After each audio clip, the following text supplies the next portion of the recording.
Hi guys, welcome back to our channel. At the start of the scene, Sayaka asked if she could use the bathroom to bathe. Kazuki flat out refused, saying there was absolutely no chance. She snapped back, demanding to know what he meant by that, and the sharpness of her reaction made him backpedal immediately. He told her it was completely fine and that she should go right ahead. After a short silence, she quietly thanked him. A moment later, his mother walked in and spotted Sayaka. She asked if she had been training again today, and before Sayaka could even answer, she was already heaping on the praise, saying that someone who put in effort every single day deserved real admiration.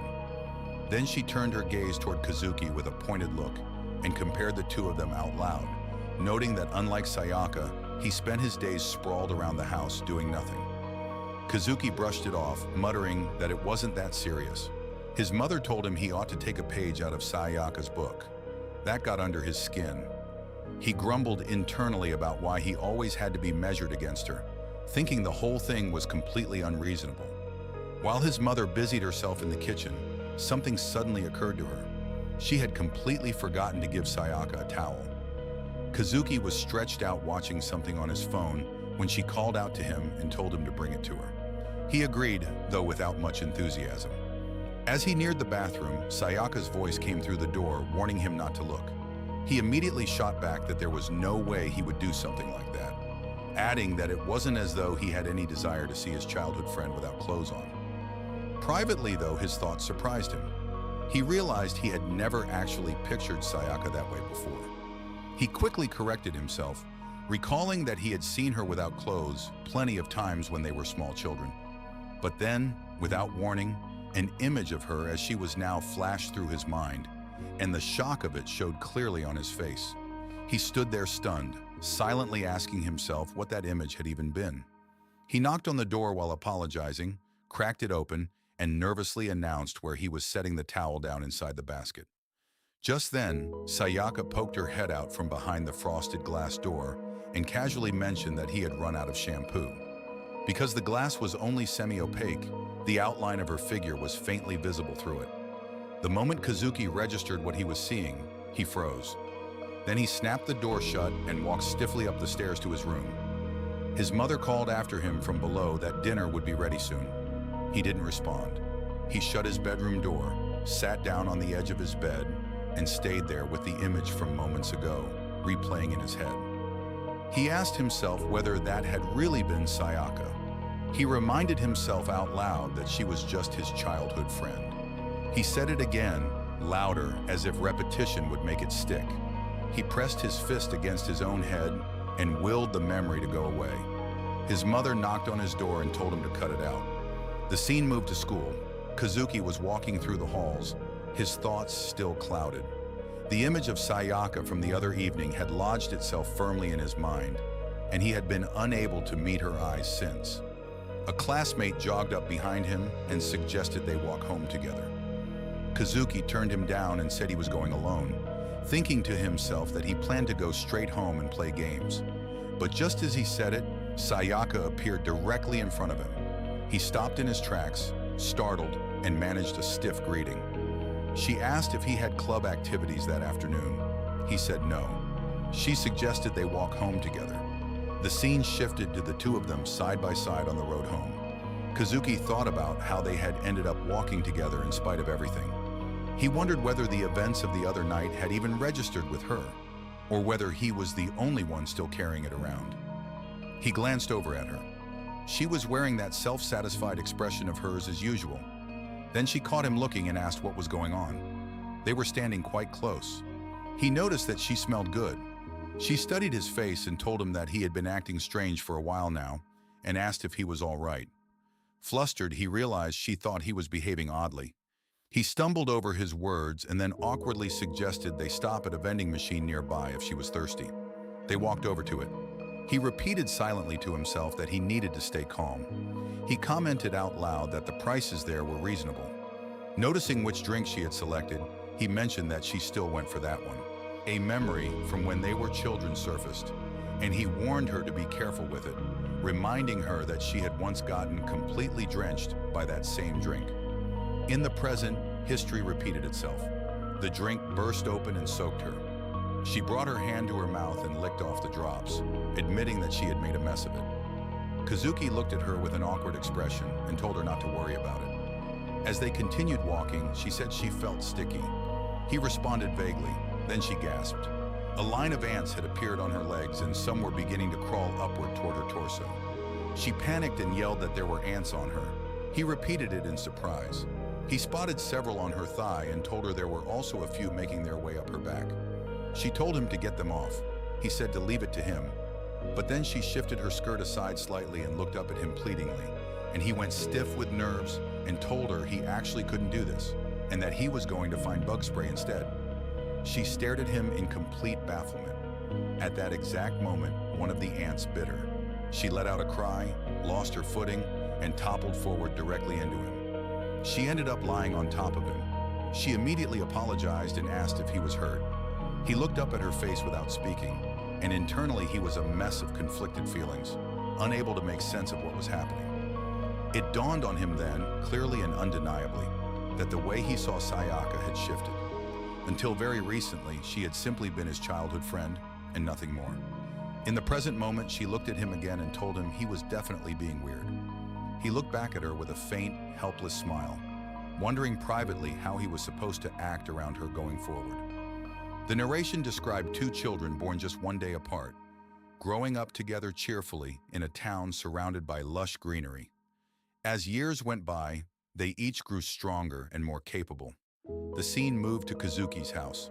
He was hunched over his game controller, shouting at the screen. When he won the match, he yelled out in triumph.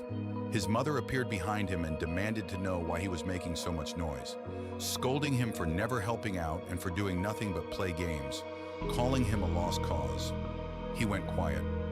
The narration introduced him as Takahashi Kazuki, 15 years old. It explained that although the two of them had once pushed each other forward as childhood friends, Kazuki had fallen deep into gaming during middle school and had essentially become someone who never left the house. Sayaka, meanwhile, had kept at it steadily, eventually becoming an honor student who excelled in both her studies and athletics. Back in the present, his mother pointed out that unlike him, Sayaka still helped around the house. She grabbed his ear and he yelped and told her to stop pulling. She marched him out to the garden, handed him gardening shoes, and cheerfully announced to both of them that it was time to pull weeds. He reacted with bewilderment. He then spotted Sayaka already outside, and his confusion deepened. He asked why she was here. His mother responded by asking what was strange about Sayaka being at their house, and whether he had a problem with it. He admitted he didn't, but said he wished he had been warned. He noted to himself that ever since that evening, running into her had felt uncomfortable. His mother ignored his complaints and told him to stop grumbling and get moving if he wanted her to return his precious controller. He corrected her, saying it wasn't a box. He crouched down and started pulling weeds, grumbling internally about wasting his Sunday on this. He glanced over at Sayaka and asked whether she had practiced today and why she was out here helping at his house of all places. She explained that she had the day off, had gone for a run since the weather was nice, and his mother had spotted her and asked for help. A brief moment showed his mother stretching and wincing about her back while pulling weeds. Kazuki said that made sense and apologized to Sayaka for dragging her into it. She said it was fine. He told himself internally that he should at least try to put in some effort. He looked over at her and noticed she was pulling weeds at an impressive pace. Quietly competitive, he picked up his own speed. Then she moved closer to him and pointed toward an untouched section, saying she would take care of that area. He agreed, but the moment she was near, his heartbeat picked up. He thought to himself that she was being far too unguarded and wondered if she was doing it deliberately. Then she said his name and came toward him, holding something small between her fingers. It was a 4-leaf clover. She reminded him that when they were little, she had been the only one who couldn't find one and had ended up crying, so he had helped her search. He responded uncertainly, saying he might have done that. She stared at him, eyes going wide, and then her expression shifted into an annoyed pout. She inched closer and pointed out that he had forgotten. He stayed where he was without saying anything. She turned back to her work. He thought to himself that she had genuinely remembered something from that far back. Memories came to him of the two of them searching long after the sun had set, until eventually their parents had come out to bring them home. Then something caught his eye. Tucked among the roots was a 5-leaf clover. He reacted quietly, studying it. He turned toward her and started to call out. She looked up and asked what it was. He paused, then reached down, pressed the clover gently under the tangled roots, and said it was nothing. The scene drifted back to their childhood. Kazuki called out to Sayaka, telling her to hurry or they'd be late. She called back that she couldn't keep up and asked him to slow down. He reflected that this childhood friend of his, who had once been so clumsy and slow, had grown into someone far more capable than him, and he hadn't even noticed it happening. The scene returned to the present. Kazuki called after Sayaka and told her to wait. She turned around and asked what was wrong. He told her there was no point rushing since they were probably already going to be late, so they might as well take their time. Then, immediately after saying it, he broke into a run ahead of her. She stood watching him, thoroughly confused. In his thoughts, he apologized to her and explained that this was the only way he knew how to handle it. If he walked behind her on this particular path, her athletic shorts would be right at eye level. He reminded himself that they used this shortcut on days when they were running behind, but the stone steps along the route were quite steep, and apparently that incline was a spot where certain unpleasant individuals tried to look up at passing girls.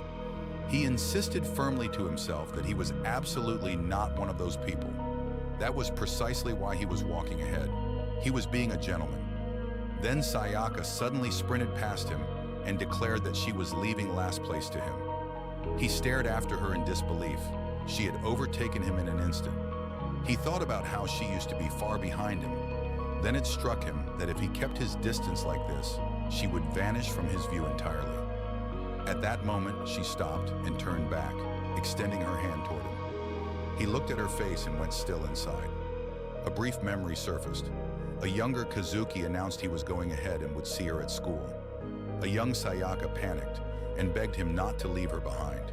He had stopped, taken her hand, and teased her about being helpless without him. She had quietly said thank you. In the present, he told himself again, twice, that she was just Sayaka.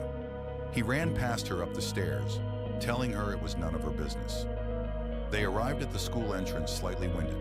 Kazuki noted to himself that they had been late after all. He called out to whoever was on gate duty and asked them to open up. The attendant said they would be right there and asked them to hold on. They waited. Outside the gate, Sayaka said that the voice sounded like it belonged to Yamada-sensei. She added that the teacher was so relaxed about everything that it would probably take a while. Kazuki waited impatiently, thinking internally about how long this was taking. Then his gaze drifted over to Sayaka. She was gathering her hair up to tie it back. He watched her and couldn't look away, despite the fact that it was such a completely ordinary thing to do. He caught himself and rejected the feeling immediately. He thought that he didn't want his heart to react to Sayaka. To him, she was like a sibling. He pushed the thought away again and told himself firmly that he did not want to be aware of her in that way. The teacher finally arrived and apologized for making them wait. She then peered at Kazuki's face and noted that he looked intense and asked if he was irritated with her. He said he wasn't irritated at her at all. He was irritated at himself. When she asked the reason for his tardiness, he claimed he had been up late the night before studying.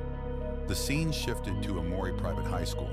Kazuki described it as a school with a broad range of academic tracks, outstanding facilities, and students who came from all over the country, each one a standout in their own right. Sayaka was shown in her taekwondo uniform, moving through a routine. Her coach watched, then broke into enthusiastic praise, saying that the precision behind her strikes and the grace of her footwork were both extraordinary. He said it again, insisting everything about her performance was remarkable. The students observing reacted with impressed murmurs, saying it was incredible to see even the notoriously strict instructor speak so highly of someone, and agreeing that Yamamoto was something else entirely. The scene moved to a classroom. A teacher announced that on the most recent quiz, only one student had achieved a perfect score, and that student was Yamamoto. Then a voice called her name. 3 boys stepped forward and asked her out simultaneously. The students around them buzzed with shock. At that moment, Kazuki came walking out of the classroom carrying some materials. The boys complained that he was in the way. Kazuki pushed through them and told them to move. They looked at him with confused expressions. It was then revealed that these three were widely regarded as the most sought-after boys at Amori High, each known for a particular quality, one for his refined manner, one for his romantic nature, and one for his appealing looks. The scene shifted to Kazuki helping a teacher carry items down the corridor. The teacher thanked him. Internally, Kazuki was panicking. He scolded himself for stepping in so awkwardly and asked himself what on earth he thought he was doing. He called himself an idiot. Later, he sat alone in a corner by himself and thought about how, back when they were younger, no one had really taken notice of Sayaka. He sat with that thought for a moment before realizing that the same was likely true for himself. In class, he sat half asleep, thinking that classical Japanese was nature's greatest sleeping aid. A boy behind him tapped him and passed him a folded note, saying it had been handed to him. Kazuki took it, puzzled about who could have sent it. When he opened and read it, his face did something unusual. It was from Sayaka. She was thanking him for what he had done earlier. His face went red. The girls nearby noticed. They whispered to each other in disbelief, saying that Takahashi, who never did anything other than sleep in class and woke up looking like he had just lost a fight with his pillow, was sitting there smiling. They said it was honestly unsettling and joked that it might rain. At that exact moment, the teacher glanced out the window and remarked that it had suddenly started pouring outside. The scene drifted back 7 years. A teacher announced that homeroom was ending and reminded everyone to be careful on the way home because of the rain. Kazuki walked over to Sayaka and asked if she wanted to head home together. She softly agreed, then admitted she had forgotten her umbrella and asked if they could share his. Kazuki looked at her in disbelief and reminded her that the forecast had clearly said it would rain. Outside, Kazuki looked up at the heavy downpour. He noticed another girl nearby standing without an umbrella and asked her if she didn't have one. She awkwardly admitted she had forgotten it. He held his umbrella out toward her and told her to take it. She hesitated.